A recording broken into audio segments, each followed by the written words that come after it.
चलिए आपको एक कहानी सुनाते हैं भारत के अररिया की। यहाँ एक गली है और इसकी कहानी ना ब्यूरोक्रेसी में देरी की एक ऐसी मिसाल बन गई है कि यकीन करना मुश्किल हो जाता है। ये सिर्फ एक टूटी फूटी सड़क की कहानी नहीं है, बल्कि एक ऐसे सिस्टम की कहानी है जो अपने ही बनाए जाल में उलझ कर रह गया है। जरा इस तस्वीर को देखिए। ये है अररिया के वार्ड 17 की सच्चाई। एक सड़क और एक नाला जो पिछले 2 साल से सिर्फ मरम्मत का इंतजार कर रहे हैं। सोचिए जरा, पूरे 2 साल। अब इसे सिर्फ एक प्रॉब्लम कह देना काफी नहीं होगा। असल में ये एक गाथा बन चुकी है, एक लंबी उलझी हुई कहानी जो अररिया नगर परिषद के काम करने के तरीके पर बड़े सवाल खड़े करती है। और हां, गाथा शब्द यहां बिल्कुल फिट बैठता है।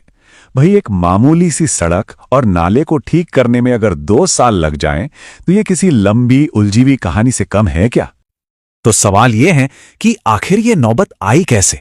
चलिए इस पूरे देरी की टाइमलाइन को जरा खोलकर देखते हैं स्टेप बाय स्टेप। तो कहानी शुरू होती है एक अच्छी खबर से। वार्ड 17 के लोगों के लिए एक सड़क और नाले का प्रोजेक्ट चुना गया।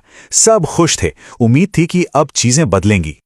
और ये कोई कल परसों की बात नहीं है। इस प्रोजेक्ट को चुने हुए पूरे 2 साल हो चुके हैं। तो काम आगे बढ़ा, टेंडर भी पास हो गया। लेकिन इसके बाद जो अगला कदम था, वर्क ऑर्डर जारी करना, बस वहीं आकर गाड़ी अटक गई।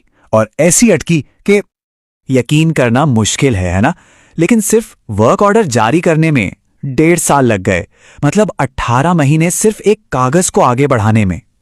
ये टाइमलाइन देखिए, ये पूरी कहानी खुद ब खुद बयां कर देती है। 2 साल पहले प्रोजेक्ट चुना गया, फिर 1.5 साल लग गए टेंडर पास होने और वर्क ऑर्डर जारी होने में, और आज सब कुछ बस एक एग्रीमेंट पर आकर रुका हुआ है। तो इस पूरी देरी का जिम्मेदार कौन है? कौन है वो लोग जो इस प्रोसेस में फंसे हुए हैं या फंसाए हुए हैं? चलिए देखते हैं। तो इस कहानी में ना 3 मेन कैरेक्टर्स हैं। पहला तो है अररिया नगर परिषद, जिसने सिलेक्शन से लेके वर्क ऑर्डर तक पूरे 2 साल निकाल दिए। दूसरा है महादेव कंस्ट्रक्शन, जिसको वर्क ऑर्डर मिला तो सही, लेकिन 3 महीने हो गए उसने एग्रीमेंट ही नहीं किया।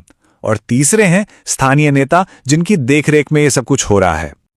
लेकिन इन फाइलों, तारीखों और ब्यूरोक्रेसी से हटकर जरा उन लोगों के बारे में सोचें जो हर दिन इस मुसीबत में जी रहे हैं। चलिए देखते हैं कि इस देरी का उन पर असल में क्या असर पड़ रहा है। ये सिर्फ एक टूटी सड़क नहीं है, ये गंदे पानी और बदबू की रोज की परेशानी है। ये लोगों की जिंदगी की क्वालिटी पर एक सीधा सीधा असर है। इस तस्वीर को एक बार फिर से देखिए। ये कोई किताबी नाकामी नहीं है, ये जमीनी हकीकत है। ये वो है जिसे लोग हर दिन हर पल झेल रहे हैं। और क्यों? सिर्फ इसलिए क्योंकि कुछ फाइलें एक टेबल से दूसरे टेबल तक नहीं पहुंच पाईं। तो यहां जिंदगी है कैसी? जरा सोचिए। लगातार आती बदबू, सड़कों पर बहता हुआ गंदा पानी, महीने में बस 5 दिन नाले की सफाई होती है, और जब होती है तो उसके ढक्कन तोड़ दिए जाते हैं, जिससे किसी के भी उस खुले नाले में गिरने का खतरा बना रहता है। ये है इस देरी का असली चेहरा। तो 2 साल का लंबा इंतजार, ये सारे भयानक हालात, और अब हम इस कहानी के आखिर में हैं। तो सबसे बड़ा सवाल यही उठता है, समाधान कब मिलेगा? और सबसे ज्यादा हैरानी की बात तो यह है कि पूरा का पूरा प्रोजेक्ट अब बस एक मामूली से एग्रीमेंट पर अटका हुआ है।